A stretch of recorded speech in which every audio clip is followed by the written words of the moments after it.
Welcome in, guys. This is a seminar that I delivered at the Wisconsin Fishing Expo back in the end of February. I figured I would record it as well, upload it to my YouTube because it's got some valuable information in it. So, without any hesitation, let's get into it. So, this is who I am. My name's Alex Welter. I own Riverbend Outfitters. We're based primarily out of the La Crosse, Wisconsin area, but I do fish all the way from Wabasha, Minnesota, down to Prairie du Chien, Wisconsin. So about a 150-mile stretch of river. Can be kind of daunting. I'm a U.S. Coast Guard captain, and I've been catfishing since I was real young. I can't even remember. I think I got into it right around 8 or 9, and then just kind of ran with it. Basically, we grew up fishing on the Wisconsin River at the confluence. I grew up in Prairie du Chien, Wisconsin. Wisconsin River confluence right there. So we traveled up it and fished a lot of channel cats up there, and that's kind of how I got my start into catfishing. And then as I grew a little bit older, I got into the art of flathead fishing, which is a little bit harder, a little bit more frustrating than channel cat fishing, but it is a sport that I love, and there's nothing more rewarding than pulling in a big flathead. So with that being said, let's dive right into what I've got here. So flathead behavior. They're warm water species, as many of you know. They prefer water temps between 55 and 75. Not saying that you can't catch them before that. Sometimes I get some jig and walleyes in the spring. I know that there's several people that have got them ice fishing for sturgeon, things like that. But primarily, I'm looking at in the months of May through October is kind of where we're fishing them up here in the Midwest, with them coming out of their wintering holes somewhere around the 15th of May, depending on the water temperature. So, while it is a myth that you can only catch them at night, they are primarily nocturnal feeders. So they're opportunistic though. So if you're fishing and around them, they're going to eat. If they're given the opportunity to have a meal, they're going to take it. So it just kind of adjusts where you're fishing for them between day and night. At night, it's a little easier to get on numbers of them. During the day, you're looking at getting more in tight into the cover, stuff like that, where they're kind of hanging out. Where at night you can kind of fish travel corridors, things like that. So we'll kind of break this down by season. In the spring, which I consider April to May for the flatheads up here in Wisconsin, they begin to leave the wintering holes. So I'm going to be fishing pretty close to where they winter, below locks and dams, deep holes on wing dams, things like that. And I'm just going to set up in a little bit shallower water. By that I mean anywhere from 10 to 20 feet of water, because they'll slide out of that real deep stuff in the evening to feed on whatever shad's left. If there's bluegills in the area, perch, that sort of thing, they're going to slide up like that. But in the early summer, June and July, we kind of run into the spawn cycle. So towards the end of May, I would say early June is when that pre-spawn bite hits, and that's one of the best times to get your biggest flatheads. It's they're on the chew, they're feeding up, they're bulking up for the long spawn ahead, and it's a really good opportunity to get on not only big fish but like numbers of fish. So I really enjoy the pre-spawn. It's one of my most popular times as a guide, just because the chances of getting into some good action is pretty high. As you go through June, that kind of wanes. It's like a bell curve where it comes up and down. And I'd say the peak is right around the first week of June, and then it slowly starts sliding in. More fish are moving into their spawning grounds where they're going to spawn, and this is a really hard time to catch fish. I try not to guide too many trips at the end of June through middle of July, just because it is such inconsistent fishing. You could catch males, garden nests, and stuff like that, and obviously not every fish spawns at the same time, so you still got that ability to run into a pre-spawn fish. But for the most part, it really just kind of is not a time that I like to be out. I may, target channels during that time, something like that, just because it's so difficult. It's they're kind of just focused on one thing, and that's spawning. And as you start to hit the back half of July, you run into the post spawn, which can be tough to some degree, but they start snapping out of it. They start feeding back up because they're exhausted from the spawn. So towards the end of July, middle to end of July, you start running into some more feeding fish, and the action steadily increases as that goes. My favorite time of year is probably late summer, early fall, which is August through September. The feeding activity is high. They're migrating out of the backwaters, out of their spawning grounds, out into the main river channel that are easier to find. They're just more active during this period of time. And my biggest flathead I ever caught, I caught on August, I think 3rd. So it's a good time to get big fish, and also it's just a really good time for fishing in general. Depending on the water temperature, you might be fishing deep, but don't overlook shallow, especially in September.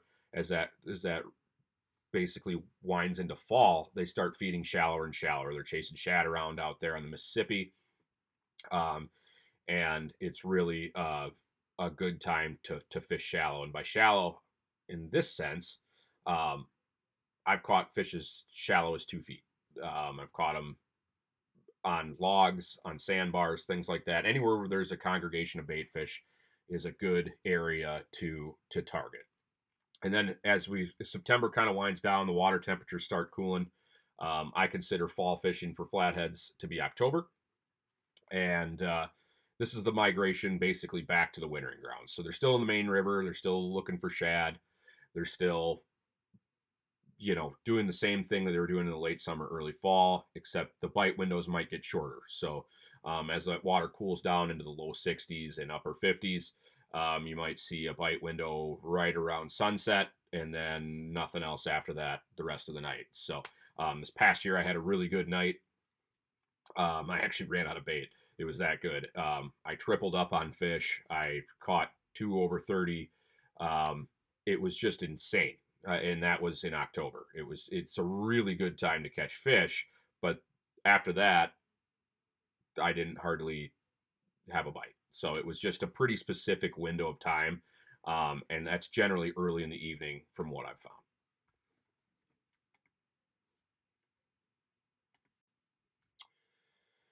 So now that we've kind of understand the seasonality of the flathead catfish, let's look into where we're looking for them.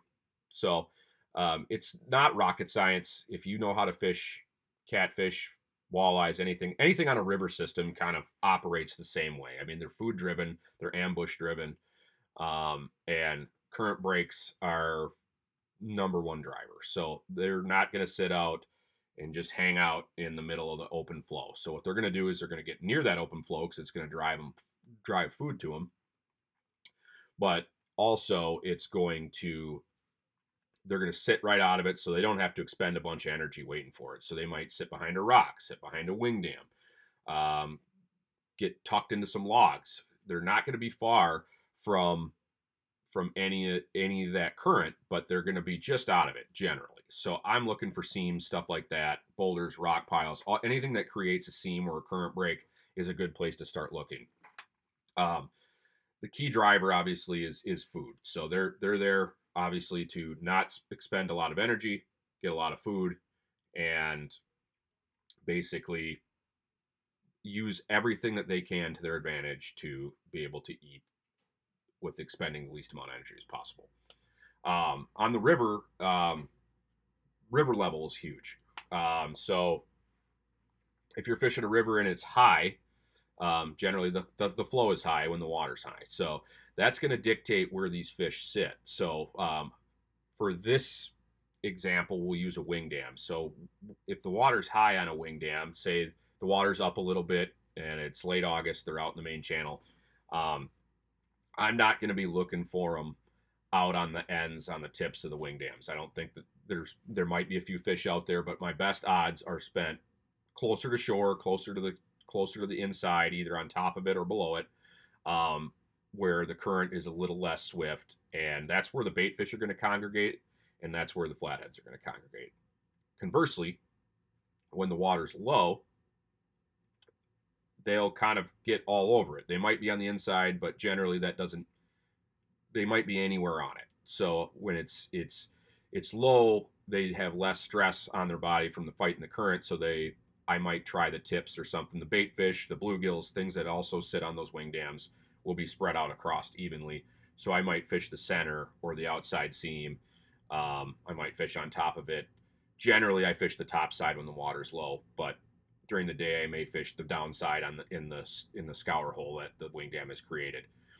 But I'm going to be looking to kind of spread it out a little bit. With the water high, it kind of condenses them a little bit.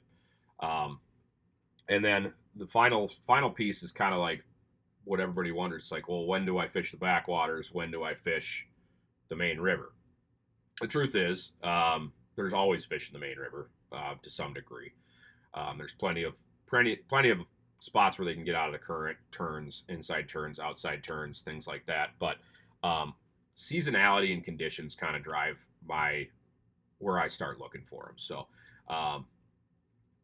that spawn time, pre-spawn, I'm going to be looking in the backwaters, and I'm going to stay in there all the way until about the middle of August. Probably I might hit the main channel in August a little bit more as they start migrating back out. But that whole spawn cycle from June until mid-July, the backwaters is where the fish are going to be. That's generally where all the spawning takes place. It's the lowest flow, which is a huge condition that they need for spawning. They don't like to be in heavy current to spawn.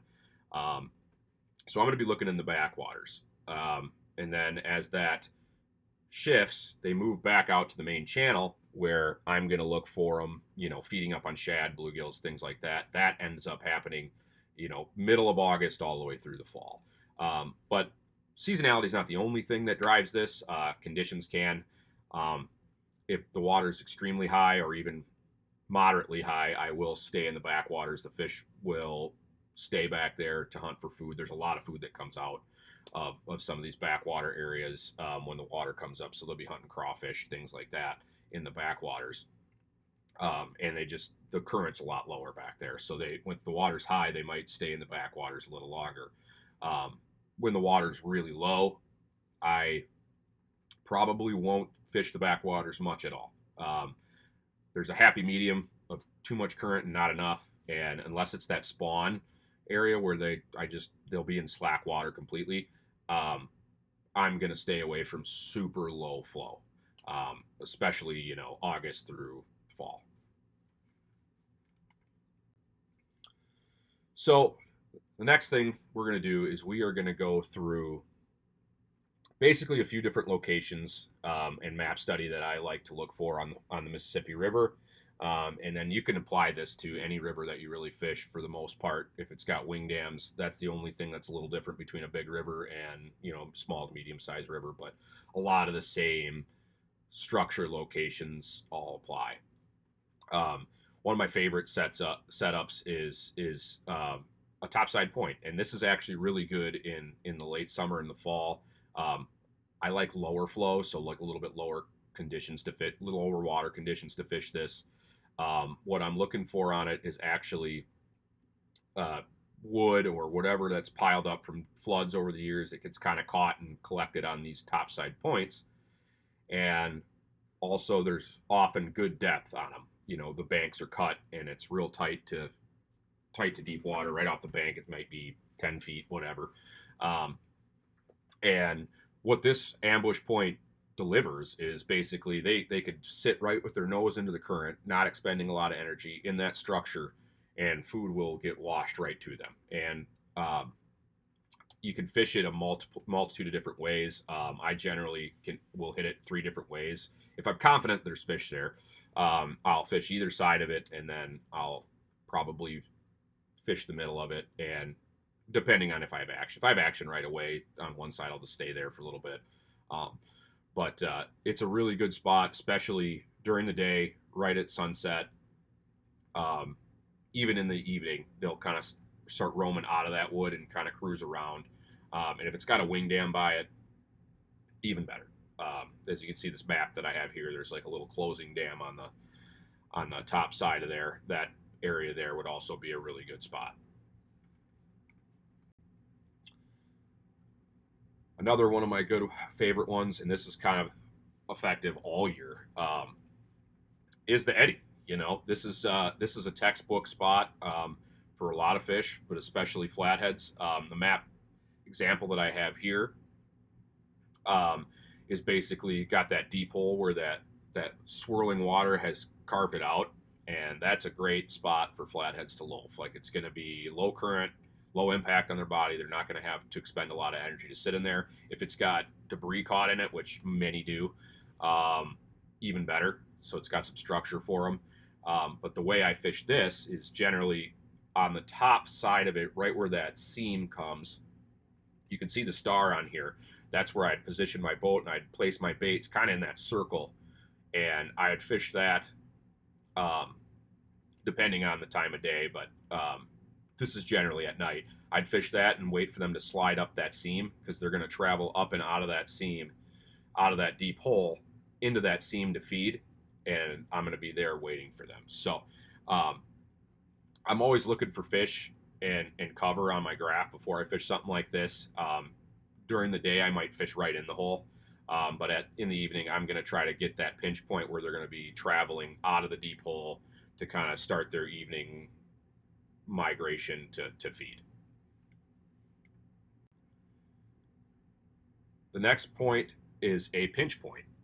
As you can see here, the river kind of necks down, and with that, there's a little bit of a depth change, um, as well as a cut bank along this. So this is great for fishing summer through fall, um, and so basically post spawn through fall. And the cut banks are going to have your wood; they're going to have all that good stuff. So there's fish all over that. But the pinch point, what that does is kind of creates an area for you to sit and wait for them. So I'm going to fish this in the evening at night, and I will wait for them to kind of come through. I'll give this spot, 20-30 minutes to get a bite, because the fish will kind of come out of that cover on the cut bank, and then they're going to work their way through that pinch point as they travel up and down that bank looking for food. So I generally hug one side or the other of the pinch point. Generally, I like to fish the steep side, so the cut bank side, but don't overlook a flat side, because they might slide up and on this map here you can see like there's like a little sand point there. They might slide up on that to feed. If there's bait fish on it, they'll slide right up there to feed. The cover on the cut banks where you're going to want to look during the day, but in the evening you'll want to be in the pinch point travel corridor, and I might sit here 30-40 minutes because you're kind of waiting for them to come to you here.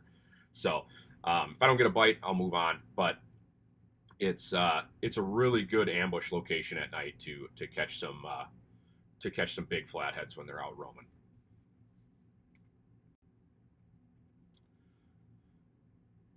Another one of my favorites is a channel swing. So this is basically a area where the main river channel, and it even could be a side channel or something like that, makes a turn and the main channel hits a bluff bank. You can kind of see it here. It's a really, really good location, especially if it's got a dead end bay or something up above it, because that's going to have panfish. It's going to have things that they're going to want to eat. So they're actually going to live kind of downstream of this at night, and then as they move back up in, you're gonna be sitting there waiting for them. They're gonna move up into that slack water at night to ambush food. It kind of is just a really good spot, especially in the spring. Right after the, right when they start getting active in May, all the way through the summer and fall. It's kind of all year. You can get them here beside the spawn. This is a great spot to catch some of your biggest fish. Last year, I think some of my biggest fish came out of channel swings like this, and um, doesn't necessarily have to be the main river flow, and you just want some depth below it, which generally there's a nice scour from the current swirling down that channel that they're going to live in, whether it's rip wrapped, whatever, they're going to live on that. And then the seam creates kind of an eddy, and then there's slack water up in there. They're going to slide in there at night to feed. So it's I always recommend fishing the seam or maybe even up into the bay a little bit. I might start on the seam, and then if I get some action and it wanes, I might slide up into the bay. If I don't get any action on the seam, I might slide up into the bay, see if they're in there already, or just kind of trickle down a little bit into the more flow. So if maybe they're not quite out yet, they might be a little bit below it. So you could kind of fish it a bunch of ways, but the main thing that you want to look for is the presence of food and any kind of cover that might hold them below that dead end bay. So now we got wing dams. This is the one that I get the most questions about because it's just they're hard to understand. Not every wing dam is the same. Not every wing dam's good. A lot of them are better than others. But they are fish magnets. So you're going to have all species of fish living on these things. You got rough fish, you got bass, you got walleyes, you've got pike, you've got panfish are out on them later in the summer. It's just an unbelievable piece of structure on the river. They can be daunting. There's a lot of them, and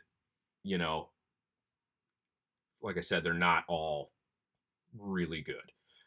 Some of the key features that I look for are holes. I like to look for deeper holes on them. That really helps.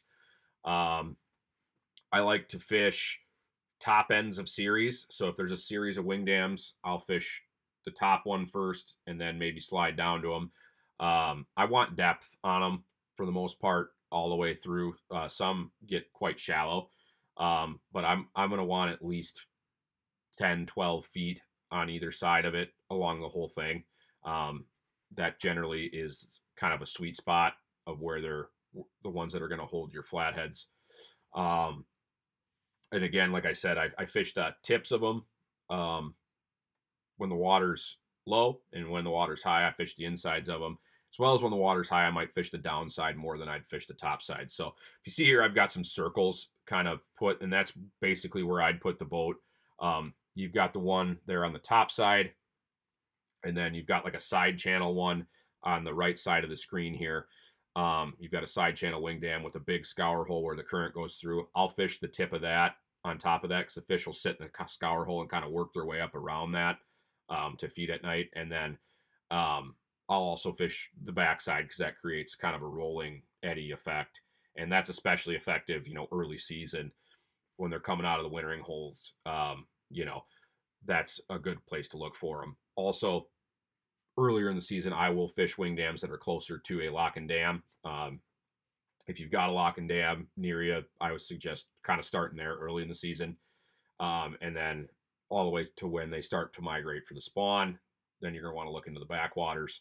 But then again, when they come back out onto the main channel late summer, that's generally when I'd say most of the time it's low water, so I'm going to be fishing the top sides.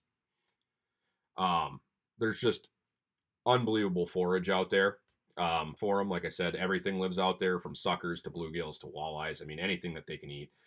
They're just a magnet for them. So if you have one spot you want to bang, and most maps have them marked out, just if you want as much success as possible, as quick as possible, my suggestion is to spend your time fishing wing dams, especially early in the year, late in the year. You're going to run into a fish in there somewhere. So here's the gear that I use, and I'm generally using live bait, so I do want to touch on that too. I'm fishing with live bluegills for the most part, crappies.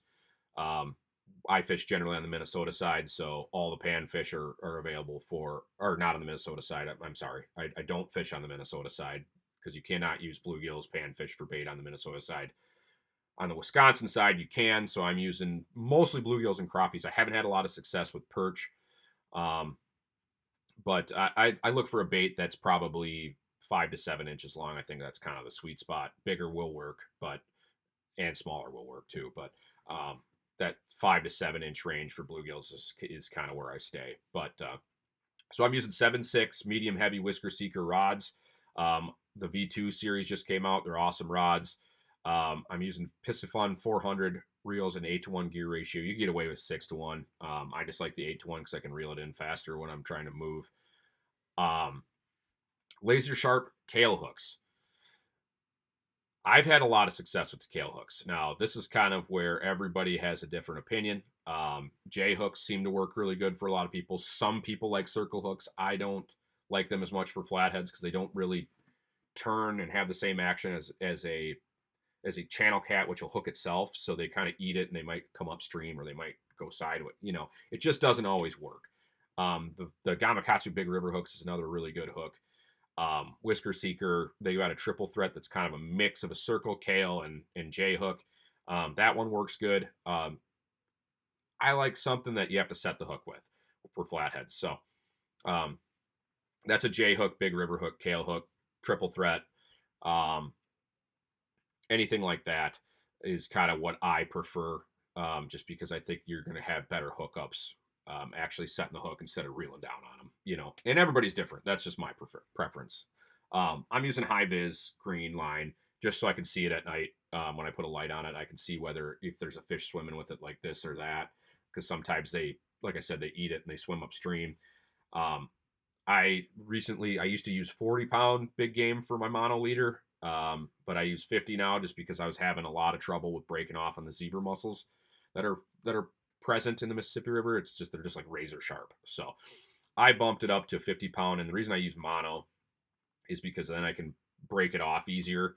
With the 80-pound braid to the 50-pound mono, I can break it off without losing my weight. The sinkers, generally, those 3 to 5 ounce sinkers are expensive, so I'd rather not lose those if I can help it. I'd rather lose the hook. I'm using no rolls. I know you can see people that use the sinker slides and pyramid sinkers, things like that. I tried them a little bit. They are nice because you can switch weight really quick if you need to get more weight or less weight. But I had trouble with that kind of work fishing on the Mississippi because there's so much structure, wood, rocks, that I just kept getting those hanging sinkers to bury into the structure and essentially get snagged and break off. I use a Carolina rig, which is basically, I'm sure you know what it is, but it's about a 12-inch leader is what I generally use. Maybe a little shorter if I'm fishing really tight cover.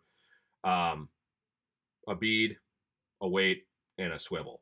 That's all I'm using. I know a lot of guys use floats and rattles and stuff. I don't use them. I have, and I haven't really seen a big difference. Again, it's anecdotal, but I haven't seen a big difference between bites and getting bites and not getting bites. I think it's, I don't know. I just don't use them. I know that guys do and they have success. Teach their own. And again, like I said, I use live bait to fish them mostly. I will use cut bait occasionally, especially if they're finicky. If I'm not getting a lot of bites, water's cold, so, say early spring, late fall, cut bait works a lot better.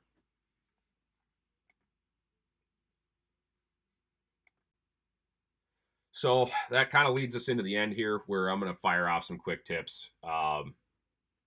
And everybody wants to say, hey, can you catch them during the day? You absolutely can. I've caught plenty of flatheads during the day. It requires a little more work and you lose a lot more tackle. But I'm going to go deep into the cover. So I'm going to try right into the logs, right into the log jams. If you're not getting snagged, you're not fishing close enough to where they're living, is kind of the way it is for me. I'm going to flirt with a few different ways this year, like a drop shot rig, things like that, something that you can drop directly down on them this summer. I think that might help eliminate snags a little bit and get the baits kind of even tighter in there where I want them. So that's my 2 cents, is fish as heavy a cover as possible during the day. That's where they're going to be loafing. And then when you're going night fishing, I like to start on travel corridors. So any feeding flats, stuff where the fish are coming to you. That's wing dams, those pinch points I talked about earlier, the top sides of eddies, um, things like that. I'm going to start on that, give that a little bit of action, a little bit of time to see if I get any action. And that's going to really give me the idea of whether they're active that night or whether I'm going to have to go in and fish cover. So at night, I don't have to fish as deep into the cover. So I might fish a snag or a log jam or something and just kind of place my baits just upstream of them or just on the outside tip of them, because those fish, even if they're not super active, they'll smell that and they will come out of that cover looking for the bait. Um, I spend, this is the number one thing that I see most people do that I do differently is I don't spend a lot of time places. So there's a lot of people that'll set up, sit all night, same spot, wait for them. I like to find an active fish. So we're generally, when I'm running a guide trip, you know, we're on a short period of time that we have to catch them. We're fishing 6 hours, so I'm not just going to sit in one spot 6 hours and hope to get a bite. I'm going to run and try to find an active fish to get my clients on fish. So I generally spend 20 to 30 minutes tops per area.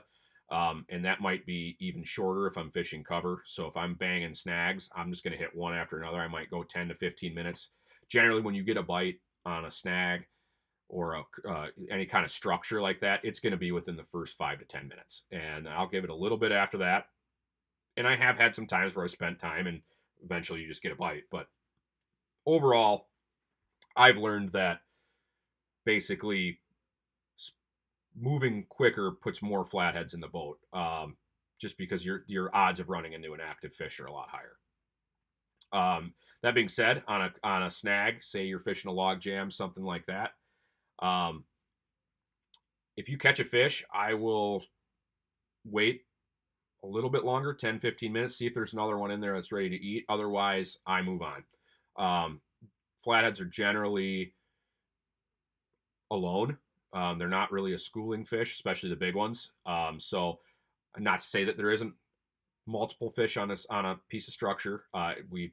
This past year we caught a 40-pounder and a 38-pounder on the same tree, minutes apart. But generally there's one big dog in there and then maybe another. So it doesn't help, doesn't really pay to stay there much longer than 10, 15 minutes. If you're going to get another bite, it'll be within that next little window. And then I'll just move on to the next log and next log, next rocks, whatever I'm fishing. And then conversely, like on a feeding flat corridor, I might sit there all night if I'm having action. If I get a bite fairly quickly into that first 20, 30 minutes that I'm sitting there and catch a fish or catch multiple fish, I'm just going to sit there till I feel like the action's done. And I mean, just let the fish tell you is kind of what I'm going with. It's just don't sit there and just hope that you're going to eventually run into one. You can make something happen, but if you're catching fish, there's no reason to leave a travel corridor. Because there's going to be plenty more coming up through there throughout the night. And then once you've gone 20, 30 minutes without a bite after you've caught several fish, then you can think about leaving. But that's the difference between fishing cover and fishing travel corridors, is kind of the amount of time I'll spend on them. I'd say the cover is more, but you're looking for specifically a fish, and then the travel corridors, you're kind of hoping that multiple fish are coming out of that cover to come to you. So those are a few of the quick tips that I have. By no means do we cover everything. There's some other things that I like to look at. Moon phase, moon rise, moon set are both key times that are good on the river. If you could kind of coordinate your fishing time to a moonrise or moon set, you have good odds of having good action. There's a whole bunch of different theories on full moons and new moons and all that stuff. I don't get too wrapped up in that. I don't have the option really. I got to fish when I have to fish. So every night's different. So experiment a little bit with different covers and what you think. And I hope these tips kind of help you get a good start on your flathead journey. It's an awesome sport, and I love it very much. It's super exciting. It can be boring, but it's super exciting when you finally get one. They're a tricky creature, they're an apex predator, so They don't always bite. You know, that's just some nights they're just not eating. They're just loafing and they're not going to go. But those nights that they are, it's worth it.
This is my contact info. Obviously, I have questions on here because I delivered this at the Wisconsin Fishing Expo.